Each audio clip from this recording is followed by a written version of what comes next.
ምዕራፍ 6 በስተርጅና ስደት።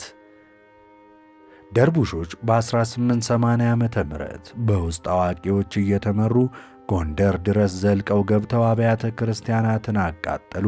ቀሳውስትና መነኮሳቶችን ሁሉ አረዱ። ከፊሉንም ሕዝብ በምርኮ ስም ይዘው በመጓዝ ላይ ሳሉ ከምርኮኞች አንዱ ተከተልከኝ ብዬ ዞሬ ሳይ ወይ ጥጋብ ወይ ኩራት ጎንደር ቀረህ ወይ? ወገራ አሳላፊ ደንቢያ እንጀራ ጣይ ተበላህ ጎንደሬ አትነሳም ወይ ብሎ መግጠሙም ይወሳል። በጊዜው ደርቡሾች ሊገታቸው የቻለ ኃይል አልነበረም። ሆኖም ንጉሥ ተክለ ሃይማኖት አሸንፈው አፄ ዮሐንስን ከገደሉ በኋላ ከፍተኛ እልቂት ስለደረሰባቸው ወደ ኋላ ማፈግፈግ ተገደውም ነበረ። ይሁንና ውለው አድረው ቁርሾአቸውን ሊቀርፉ በሚኒሊክ ዘመን መምጣታቸው አልቀረም ነበር። ዳግመኛ ድንበር ጥሰው የጎንደርን አካባቢ ወረሩትኝ። አድባራትን አቃጠሉ። መነኮሳትና ሊቃውንትን ጨፈጨፉ። በዚህ ወቅት በርካታ ሊቃውንት ወደ ሸዋ ተሰደዱ። አለቃ ገብረሐናም ባለቤታቸውንና ልጆቻቸውን እምን ጉድጓድ ደብቀው እንደሚሰደዱ ሲያስቡ ድርቡሾች ከፍተኛ ዝግጅት አድርገው ኖሮ ጣና አካባቢ በድንገት ደረሱ። ይህኔ አለቃ ወይዘሮ ማዘንጊያንና ሴት ልጃቸውን ጥሩነሽን ወደ መሃል ቤጌ ምድር ካሸሹ በኋላ ተክሌን ወሎ ወርዶ ለራስ ሚካኤል እንዲያድር ነግረውት መርቀው ካሰናበቱት በኋላ እርሳቸው ወዳጃቸው ሚኒሊክን ሊያገለግሉ ቆርጠው ወደ ሸዋ ሊሰደዱ ተነሱ። እዚህ ላይ አንባቢ ተክሌ ብቻውን እንዲሰደድ ማድረግ ከወላጅ አባት የሚጠበቅ ነውን ብለህ ወይም ብለሽ ልትጠይቂ ትቺ ይሆናል። አለቃ ግን ለዚህ ጥያቄ አጥጋቢ ምላሽ ሊሰጡ የተዘጋጁ ይመስላሉ። በጥሞና ለተከታተላቸው ማለት ነው። አለቃ ገብረሐና ከጣና ሐይቅ በስተምስራቅ የሚገኘው የፎገራ ተወላጅ እንደመሆናቸው ሕይወታቸው በብዙ መንገድ ከሐይቁ ጋር የተቆራኘ ነበር። አለቃ ከዕለታት በአንዱ ቀን ጣና ሐይቅ ዳርቻ አረፍ ብለው ሳለም አስገራሚ ትርኢትን አዩ። የሐይቁ ሞገድ በአካባቢያቸው የሚገኙትን ሸምበቆዎች ወደ ጎን እያዘመመ ልክ ጣዕመ ዜማ እንደተቀመረላቸው ዳንኪረኞች አንዴ ወደ ግራ አንዴ ቀጥሎም ወደ ቀኝ ሲያዘናፍላቸው ተመለከቱ። ይህ ተራ ክስተት በአለቃ አእምሮ ውስጥ ልዩ የፈጠራ ክብሪትን ጫረባቸው። የሰው ልጅም በዚሁ አምሳል ሊወዛወዝ የተገባ ነው ብለው አዲስ የሆነ የዝማሬን ትምህርትን ፈለሰፉ በማለት ዴቪድ ዶናልድ ከኢትዮጵያውያን የሰሙትን አፈ ታሪክ መዝግበውልን ይገኛል። ኤልሳቤጥ ገሰሰም በበኩላቸው አካባቢያቸው በሸምበቆ የተከበበ ስለነበር ሸምበቆ በነፋስ አማካኝነት እየተረዳ ሲወዛወዝ ተማርከው በዝማሜ ጊዜ የሰው ልጅም በዚሁ አምሳል መወዛወዝ አለበት በማለት ይህንን አቋቋም ፈጠሩ ሲሉ አሻሽለውታል። አፈሊቅ አክሊሉ ገብረ ኪሮስ ለዚህ ጽሑፍ አቅራቢ እንደገለጹት ግን አለቃ ገብረሐና የዚህ አቋቋም ፈጣሪ አይደሉም። አስተማሪን ጠይቄ እንደተረዳሁት ከሆነ ይላሉ አፈሊቅ በአፄ ኢያሱ አዲያም ሰገር ዘመን ይኖሩ የነበሩ ሸዌው ባህታዊ ኤስድሮስ ናቸው ይህንን አቋቋም ለሎዜ ገብሩ ያስተማራቸው። ሎዜ ገብሩ በበኩላቸው አለቃ ገብረሐናን ያስጠኗቸዋል። አለቃ ገብረሐናም ዕውቀታቸው ለልጃቸው ለተክሌ ስላስተላለፉና በሱም ስለተስፋፋ ዝማሜው በአሁኑ ወቅት የተክሌ አቋቋም በመባል ይታወቃል ብለዋል። ያም ሆነ ይህ አለቃ ዝማሜውን በሚገባ ካጣጣሙ በኋላ የአካባቢያቸውን ካህናትና ተማሪዎች ማስጠናት ጀመሩ። ትምህርቱ እየተስፋፋ ሄዶ ጎንደር ደረሰ። ሆኖም ጎንደሮች ሲያገለግሉ ሸማቸውን ታጥቀው ስለነበር በሚዘምሙበት ጊዜ በተመስጦ ወዲያና ወዲህ ሲወዛወዙ ሸማቸውን እያስጣለ ቢያስቸግራቸው የጎንደር ሊቃውንት ስብሰባ አድርገው ይህ ሸማ እያስጣለ የሚያስቸግር ስለሆነ አያስፈልገንም፣ ተማሪዎችም መማርም የለባቸውም የሚል ምክርም መከሩ። አለቃ ግን የተነሳውን ተቃውሞ ቸል በማለት ማስተማራቸውን ገፉበት። በመጨረሻ እንኳን ቤተ ክርስቲያን ውጪም ቢሆን እንዳይጠቀሙበት፣ ሲጠቀሙበት ቢታዩ ግን አስፈላጊው የቅጣት እርምጃ እንደሚወሰድባቸው ተናገራቸው። ዳሩ ግን አለቃ ዕውቀታቸውን ወይም የፈጠራ ሥራቸውን ይዘው መቃብር መውረድ አልፈቀዱም ነበርና ካህናቱን ፊት ለፊት መጋፈጡ ግን ከጥቅሙ ይልቅ ጉዳቱን እንደሚያመዝን ተገንዝበውት ኖሮ የተማረ መላ አይጠፋውምና አንዲት ዘዴ ተከሰተላቸው። ልጃቸውን ተክሌን ማስተማር። ከአጉል አጋጣሚ ለመጠንቀቅ ሲሉም ጥሩነሽ የተባለችው ልጃቸው ሰው እንድትጠብቅላቸው አድርገው በር እየዘጉ ተክሌን ዝማሜውን ማስተማር ጀመሩ። ተክሌ በሌላው ዕውቀቱ ላይ አዲስ ዝማሜ ተጨመረለትና በልጅነቱ የጠገበ አንቱ የተባለ ምሁር ሆነ። ለዚህም ነው ድርቡሾች ጎንደርን በወረሩ ጊዜ አለቃ ገብረሐና ያላንዳች ስጋት ልጃቸውን ለራስ ሚካኤል እንዲያድር ብቻውን የሰደዱት። የተክሌ ዕጣ ፋንታ የታድርሶት ይሆን ለሚለው ጥያቄ ይህንን ወደ ኋላ እንመለስበታለን። አስቀድመን ግን የአለቃን ታሪክ እናጣጥመው። አለቃ ከጥቂት ካህናት ጋር ድርቡሾች የደመሰሰውን ክፍለ አገራቸውን ትተው ወደ አዲስ አበባ ሲገሰግሱ አንዲት መንደር ይደርሱና አሳድሩኝ ብለው ይጠለላሉ። በማግስቱ ክብረ በዓል ስለነበር አንዳንዶቹ ካህናት አለቃ እንደ ጥንቱ ማህሌት እንግባ ቢሏቸው እሱ በእናንተ አንደበት አልመሰገን ሲል በግድ እናመሰግን ነው የምትሉት በማለት አሻፈረኝ ብለው ተቀመጡ። እንዳይደረስ የለም ብዙ ድካምና ጉስቁልና በኋላ አለቃ ገብረሐና አዲስ አበባ ደረሱ። ዳግማዊ ምኒልክም የራጉኤል ቤተ ክርስቲያን አስተዳዳሪ አድርገው ሾሟቸው።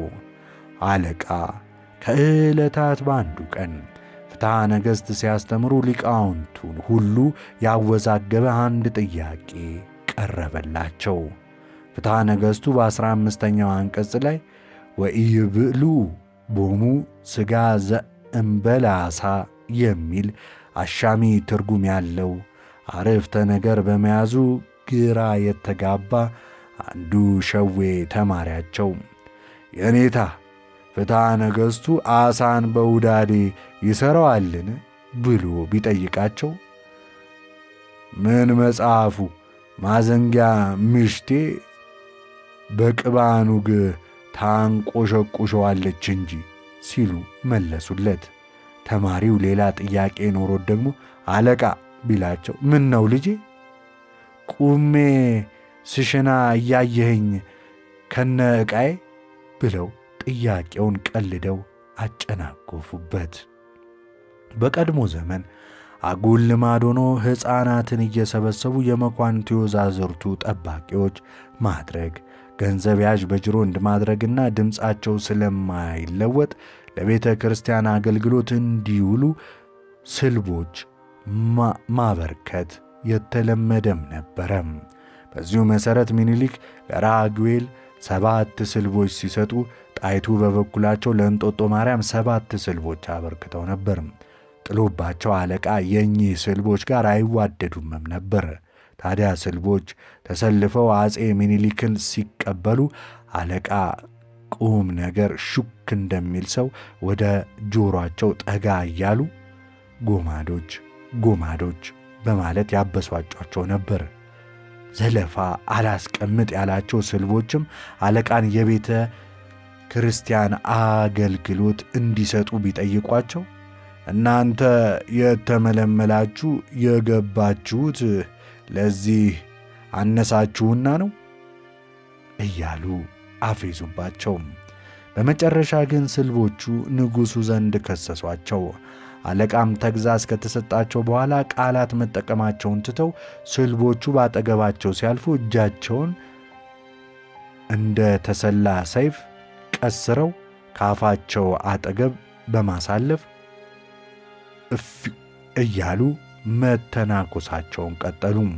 ታላላቅ ክብረ በዓላት በሚከበሩበት ወቅቶች አለቃ በአብያተ ክርስቲያኑ እየተዘዋወሩ ማህሌት ይቆሙም ነበር። ታዲያ አንድ ቀን ሥላሴ ማህሌት ቆመው ሳለ የሱረት ወይም ሰንቀን መያዣ ቅላቸው ቱር ብላ መጋረጃው ደረሰች። ወዳጆቻቸው ክፉኛ ተሰቀቁ፣ ጠላቶቻቸው ግን እጅግ ተደሰቱ። ከቅዳሴ እንደወጡ አንዱ ወዳጃቸው ብስጭት ብለው "ኧረ በአምላክ ስንቀን አትጠጣ" ሲሉ ለመኗቸው። ትንባሆ የማን ሆነና? የዲያብሎስ። እንግዲያውስ በፊት ተወለድና ክሰሰኝ አሏቸው። አለቃ ስንቀን በመጠጣታቸው ይልቁንም ለመተው ባለመወሰናቸው ወዳጆቻቸው ሸሿቸው። ገብረሐና ብቸኝነቱ ቢጫጫናቸው ከድጡ ወደ ማጡ እንዲሉ ሴት ማዘውተር ጀመሩ። ሆኖም ጠላቶቻቸው ይከተሏቸው ኖረው አንድ ቀን ሴት ቤት አድረው ሲወጡ ያዩአቸውና ካህን ሲገሰግስ ራጉኤል ሄዶ ጉዳቸውን ዘረገፈባቸው። አለቃ አገር ሰላም ብለው ቤተ ክርስቲያን ሊገቡ ሲሉ ተከለከሉ። ለምንድን ነው የማልገባው ብለው ሲጠይቁ ሴት ስለነኩ ተባሉ። አይ እንደዛ ከሆነ ጥሩ ብለው አለቃ ተመለሱና ሳይታዩ የሴቶች መግቢያ በር ላይ ቆመው የመጡትን ሴቶች ሁሉ መግባት ተከልክሏል በማለት መለሷቸው። ካህናቱ አንዲት የሔዋን አምሳል እንኳን በግቢው ቢያጡ ተደናግጠው ሁኔታውን ሲያጣሩ አለቃ ሁሉንም መመለሳቸውን ሰሙ። ካህናቱ ወዲያውኑ ንጉሥ ዘንድ ሄደው ከሰሷቸውና ሴት ቤት አድረው ከመምጣታቸውም በላይ ሴቶች ሁሉ ቤተ ክርስቲያንን አትሳሙ ብለው መልሰዋቸዋል ብለው ወነጀሏቸው። ለምን እንደዚህ አደረግክ ገብረሐና ብለው ንጉሡ ጠየቁ። እንዴ ጃንሆይ፣ እኔ ነካ ተብዬ ስከለከል እነሱ ይዘውት ይግቡ እንዴ ብለው ሚኒሊክን አሳቋቸው። ንጉሡ በእኚህ ሰው ብልህነት እየተገረሙ ግድ የለም እኔ እመክረዋለሁ፣ እናንተ ወደ ሥራችሁ ሂዱ ብለው አሰናበቷቸው። አለቃ ግን ምንም አልተሻሻሉም። ከካህናቱ ጋር የጫሩት ጠብ እየገነነ መጣ። አንድ ቀን ከካህናቱ ጋር ደጀ ሰላም ተቀምጠው ሲወያዩ ነገር ተነሳና አለቃ የእናንተ ጌታ በግድ ነው የተሰቀለው ሲሉ ተናገሩ። ካህናቱ አበዱ፣ ጨርቃቸውን ጣሉ። እንደተለመደው ሚኒሊክ ዘንድ ሄደው አምላካችንን በግድ ነው የተሰቀለው ብለው ተናግረዋል በማለት ከሰሷቸው። የፈጣሪ አለ አለቃ እንዲህ አልክ እንዴ ብለው ሚኒሊክ ጠየቋቸው። ጃንሆይ፣ እርሶ የሚካኤል፣ የገብርኤል፣ የማርያም እያሉ ግብር ያስውጧቸው የለም? አሁንም እንደለመዱት ንን ውጠው ነው እንጂ እኔስ በግንድ ነው እንጂ ያልኩት በግድ አይደለም፣ ንን ውጠውብኝ ነው ሲሉ ሸፈጡ። ዳሩ ግን ሚኒሊክ ነገሩ ስለገባቸው ነውር እንደተናገሩ ገልጸውላቸው በተግዛዝ አሰናበቷቸው።